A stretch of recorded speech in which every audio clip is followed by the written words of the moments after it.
دناءة شخصية لا تمت للأخلاق ولا للإنسانية بصلة. فضائح من يدعي نفسه أميرا للمؤمنين وعلاقته المشبوهة مع الإخوة سعيطر الذين يسيطرون على الملك وعلى البلاط الملكي وعلى مقدرات الشعب المغربي وحقوقه. مغامرات هذا المسؤول اللامسؤول المثير للجدل لا تنتهي، وغيابه المتكرر والطويل عن رعيته أضحى مادة دسمة لوسائل الإعلام العالمية.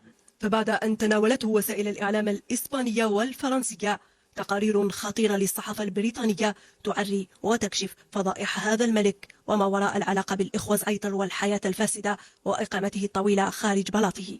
ومن عقر الدار استنكار لعلاقة أصبحت تتصدر الصفحات الأولى للجرائد والمجلات العالمية. سلطت الضوء على المؤامرات التي تحاك داخل القصر الملكي بالرباط في غياب الملك حسب ذا تايم الأمريكية، ومحاولات الإخوة سعيطر السيطرة على الملك. لتضيف الصحافة البريطانية أن تأثير الإخوة سعيطر أضحى خطرا على التاج المغربي والتماسك الداخلي بتدخلهم وإدارتهم بلاط الملك، بالإضافة إلى حياته الشخصية على حساب شعب يعاني وضعا اقتصاديا واجتماعيا متدنيا للغاية.